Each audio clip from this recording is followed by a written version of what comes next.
c'est légende. Les gars sont pas tout le temps des anges.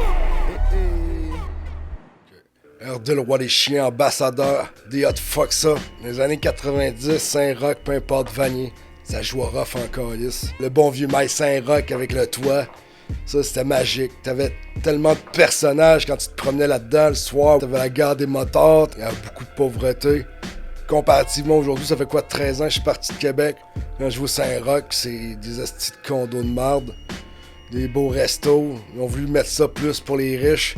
Ils ont tassé le problème de place, comme d'habitude. J'ai travaillé au métro à Saint-Roch.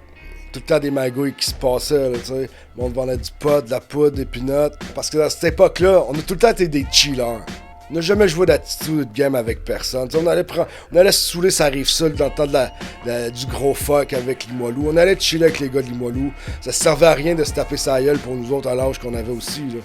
Parce que si tu t'entoures tout le temps du monde négatif, t'avances pas dans la vie. Là. Puis il y avait un esti d'affaires de hot dog qui était pas loin, quand on avait 16-17 ans. Les hot dogs coûtaient 25 cents. On se bourrait à la face après avoir fumé un gros joint. C'est trop cool. What's good, Denji Denj, vous me reconnaissez, Nid Vipar, membre du 187, face cachée et compagnie. Le Dangereux, il a fait assez d'articles des journaux que j'ai décidé de le laisser à Donnacona. Mon expérience avec la Basseville, moi, qu'est-ce que j'aimais, c'est que back in the days, il y avait les mailles. Il y avait une espèce de corridor, bro, là. Il y avait des sans-abri là-dedans, ça sentait la pisse. Il y avait toujours du fuck là-dedans, c'était terrible. On se battait avec la sécurité, bro. Il y avait des junkies, tu pouvais te faire sucer au McDonald's. Non, désolé, au Dunkin' Donut. Hein? Restons focus, messieurs. Aujourd'hui, c'est comme s'ils ont clairé les putes, ils ont clairé les junkies, puis tu sais, ils clairent tout le monde. Hey, c'est rendu du prestige, mais là, 10 ans, il n'y a personne qui voulait rentrer là.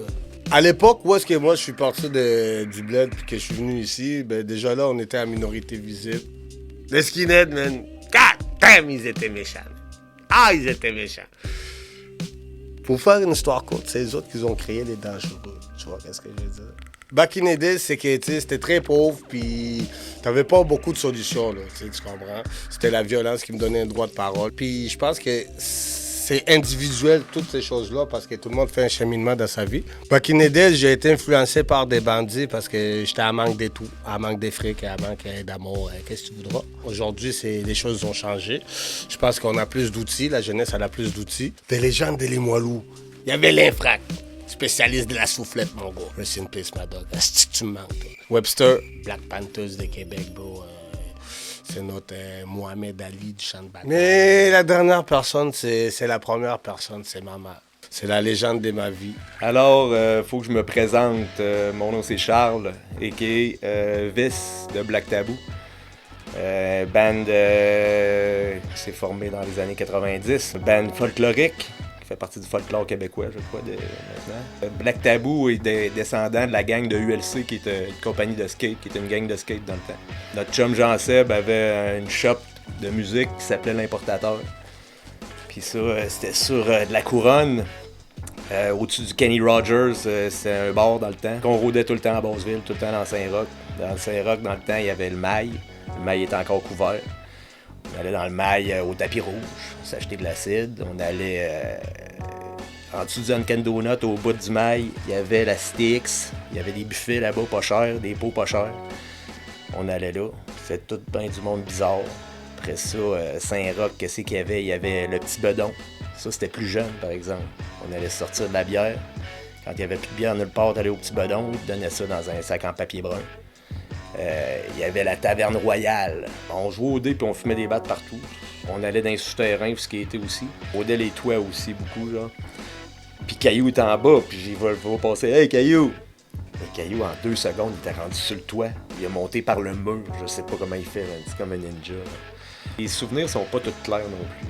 Je faisais pas influencer, on influençait, je pense, plus notre milieu qu'on se faisait influencer. Mais c'est arrivé à l'occasion que les féministes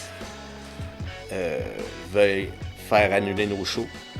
Comme à l'anti, une manifestation, mais avec des tambours et tout. Là, puis nous autres, on était vraiment friendly puis peace là-dedans. Genre. On allait les voir, puis les jaser. Puis les autres, ils étaient vraiment agressifs et violents, genre. Ce qui nous reproche, genre. J'imagine, fight fire with fire, mais en tout cas...